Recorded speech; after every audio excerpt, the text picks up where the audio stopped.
اچھا، ایک اور اہم خبر ہے جس کو مس نہیں کیا جا سکتا کہ ناراض ہیں شاہد خاقان عباسی صاحب اور میاں نواز شریف صاحب کی طرف سے ایک بڑا اہم ٹاسک مریم بی بی کو سونپا گیا اور وہ یہ کہ تحفظات دور کیے جائیں شاہد خاقان عباسی صاحب کے، کیونکہ یہ پہلے طے ہوا تھا. آپ کو پتہ ہے کہ لندن میں رانا صاحب سے ملاقات کے دوران کہ اب جو ناراض رہنما ہیں ان کو منانے کی کوشش کی جائے گی. تو مریم بی بی کے ذمہ جو ہے یہ ذمہ داری لگائی گئی ہے. تو آپ کو لگتا ہے کہ کچھ بنے گا یا پھر ابھی گلے شکوے بہت بڑھ چکے ہیں؟ دو طرح کا کرٹیسزم اس کے اوپر آ رہا ہے. جو لیٹسٹ ڈیولپمنٹ ہوئی ہے، جو مریم نواز کو سینئر نائب صدر بنایا گیا ہے اور جو چیف آرگنائزر بنایا گیا ہے، جو پارٹی کے کچھ سینئر لوگ ہیں ان کو اس کے اوپر تکلیف ہے، اس کے اوپر وہ ان کے دلوں میں اور شاہد خاقان اختلاف عباسی ہے. صاحب کی ناراضگی کی وجہ بھی مینلی یہی بتائی جا رہی ہے. میں دیکھیے، اس سے پہلے ایک بہت بڑی وجہ تھی چودھری نثار صاحب، جو نواز شریف کے قریب ترین سمجھے نہیں جاتے تھے اور وہ 2 ٹینیور انہوں نے ان کے ساتھ ایز انٹیریئر منسٹر کام کیا. ایک دفعہ پیٹرولیم منسٹر بھی وہ رہے. تو کہا یہ جاتا تھا کہ in fact effective prime minister اس چودھری نثار، اتنی قربت تھی. اچھا، لیکن وہ بھی اسی ایشو پر گئے تھے کہ جناب ہم اگلی جنریشن کے بچوں کے احکامات نہیں لے سکتے. صحیح. ان کے بارے میں تو کہتے تھے نا شاہد خاقان عباسی کو تو بنایا بھی گیا. اب آئیے شاہد خاقان عباسی کی طرف. ان کا یہ صرف گلہ ان کا نہیں ہے، اور بھی بہت سارے لوگوں کے مختلف قسم کے بیانات ہیں، اور سعد رفیق صاحب شامل ہیں اس میں، اور بہت سارے لوگ ہیں. لیکن ایک سوال میں پوچھنا چاہتا ہوں ان سب سے جن کو اس بات پر اعتراض ہے کہ کیوں یہ اختیار اس کو دیا گیا ہے. جولائی میں بائی الیکشنز ہوئے 20 سیٹوں پر. Where was Muslim League's leadership? بتائیے کسی ایک سینئر آدمی نے کسی ایک اپنے علاقے میں جلسہ کیا ہو تو بتا دیں جلدی سے. شیخو پورہ which was the seat so well known to be that of Pakistan Muslim League نون، وہاں الیکشن ہوا. کیا ہوا؟ جویل لطیف صاحب اکیلے لڑتے رہے نا وہاں. کسی نے کوئی پولیٹیکل ایکٹیویٹی ایسی جنریٹ کی ہو جس سے تاثر ملا ہو کہ نہیں مسلم لیگ ایک افیکٹو جماعت ہے. مریم نواز یہاں سے جا کے علاج کرانے کے لیے باہر چلے گئے، پیچھے پارٹی واز نو ویئر. آپ مجھے بتائیے کہیں تھی پارٹی؟ پنجاب حکومت میں کیا سے کیا نہیں ہو گیا، لیکن بولنے کے لیے کس کو آنا پڑتا تھا؟ اسلام آباد سے رانا ثناء اللہ کو. تو یہ سارے حقائق اگر آپ سامنے رکھیں تو پھر آپ کو سمجھ آتی ہے کہ یہ پارٹی جو ہے گھر تک محدود کیوں ہے اور مریم نواز کو یہ اختیارات کیوں دیے گئے ہیں. جو میں نے پلان سنا ہے، جو حکمت عملی سامنے آئی ہے اب تک، وہ یہ ہے کہ مریم نواز ہر ایک ضلع میں جا کے ورکر کنونشن سے بھی خطاب کریں گی، وہاں کی پارٹی آرگنائزیشن بھی کریں گی. It's a good omen. وہ ٹی وی سکرین جس کے اوپر عمران خان صاحب قابض ہیں پچھلے کئی مہینوں سے، وہ ٹائم اب ڈیوائیڈ ہوگا، کیونکہ اس میں کوئی شبہ نہیں ہے کہ مریم نواز جو ہیں وہ ایک کرزمیٹک لیڈر ہیں. وہ لوگوں کے کراؤڈ کو اٹریکٹ کرتی ہیں وہ، اور ان کی بات کو سیریسلی لیا جاتا ہے. تو یہ ایک اچھی ڈیولپمنٹ اس اعتبار سے ضرور ہے کہ تھوڑی سی پولیٹیکل ایکٹیویٹی جنریٹ ہوگی اور یہ تاثر ختم ہوگا کہ مسلم لیگ جو ہے وہ ایز اے پارٹی کہیں ایگزسٹ ہی نہیں کرتی. بھائی صاحب وہ بات اپنی جگہ بالکل ٹھیک ہے، اور بڑی اچھی بات ہے کہ تنظیمی دوروں کا شیڈیول جاری ہوا ہے، کوئی پولیٹیکل ایکٹیویٹی جنریٹ ہوگی، کچھ بیلنس چیزیں ہمیں اسکرین کے اوپر بھی نظر جو ہیں وہ آئیں گی. ایک دوسری پولیٹیکل پارٹی، ایک بڑی پولیٹیکل پارٹی میدان میں آئے گی. لیکن دوسری طرف سوال وہی اٹھتا ہے کہ یہ جو تمام جو رہنما ہیں ان کو گلے شکوے یا کچھ تحفظات ہیں وہ دور ہو پائیں گے؟ ایک اور اسٹیٹمنٹ شاہد خاقان عباسی صاحب کا کہ پارٹی میں صرف نواز شریف کو اپنا لیڈر مانتا ہوں، اور پھر وہ ایک فورم بنانے کی بھی بات کرتے ہیں جہاں پر عوامی بات وہ کرتے بھی، اور وہ کہتے ہیں کہ ہم بنانا چاہتے ہیں اور وہاں پر عوام کی بات ہوگی. پھر وہ پارٹی کے فیصلوں کے اوپر تنقید کرتے ہوئے بھی نظر آتے ہیں. پھر وہ کہتے ہیں کہ اگر پارٹی کے فیصلوں پر تنقید کرنے کی وجہ سے کسی کو پارٹی سے باہر نکالنے کی بات کی جاتی ہے تو پھر آپ کو سیاسی پارٹی کہلانے کا حق نہیں ہے. تو یہ بڑے سٹیٹمنٹس ہیں جو ان کی طرف سے دیے جا رہے ہیں. دیکھیے، خاقان عباسی ایک اہم رکن ہے پاکستان مسلم لیگ نون کے، اہم لیڈر ہیں بلکہ رکن نہیں ہے. وہ پرائم منسٹر رہے ہیں. آپ دیکھیے نواز شریف نے اپنے بھائی کو چھوڑ کے ان کو پرائم منسٹر بنایا تھا، تو کوئی جھوٹ بات نہیں ہے.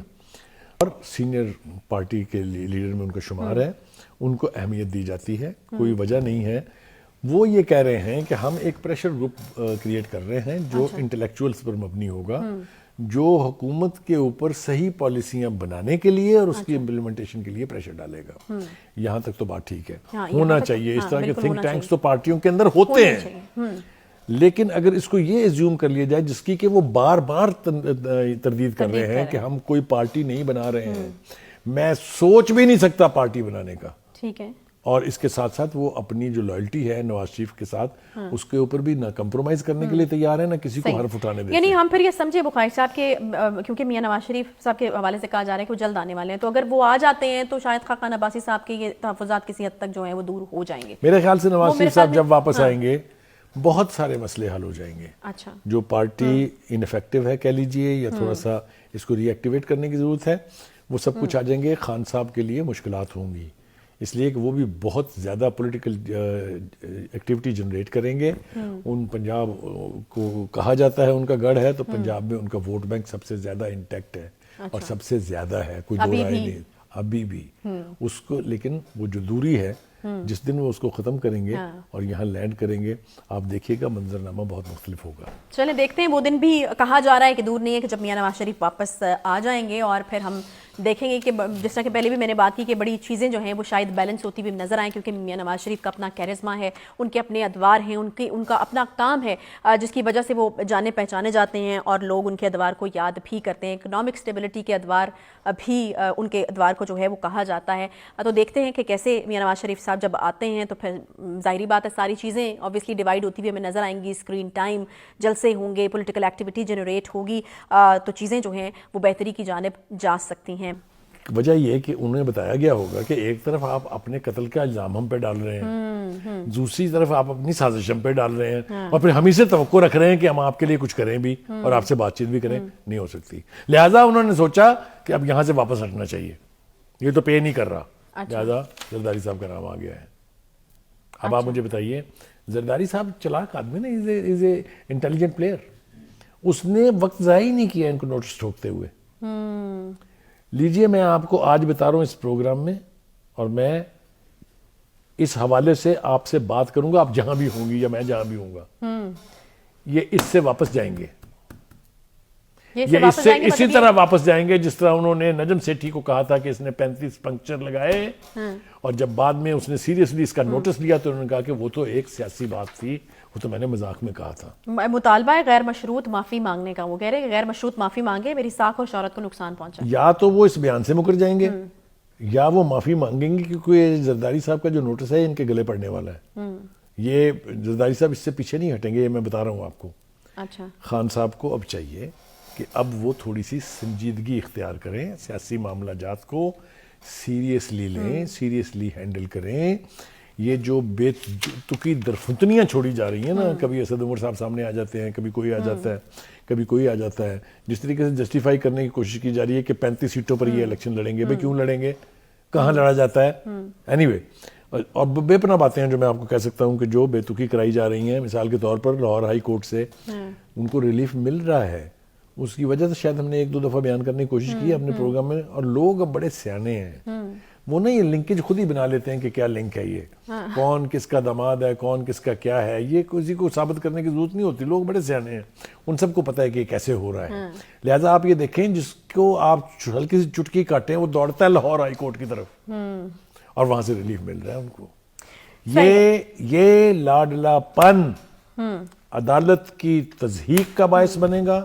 یہ لاڈلا پن جس کی روایت ڈالی جا رہی ہے، یہ جاؤ 130ویں نمبر پر ہیں، ہم 190ویں نمبر پر جائیں گے اگر یہ روایت اور یہ سلسلہ جاری رہا تو. یوٹیوب پر گوگلی نیوز دیکھنے کے لیے youtube.com کی سرچ بار میں googly news T V type کریں. گوگلی نیوز کے پیج پر سرخ رنگ کے سبسکرپشن والے بٹن پر کلک کرنا نہ بھولیے. یوٹیوب پیج پر اپلوڈ ہونے والی ویڈیوز سے باخبر رہنے کے لیے بیل آئیکن پر کلک کیجیے. آپ کو ہر نئی ویڈیو کے بارے میں نوٹیفیکیشن موصول ہو جائے گا.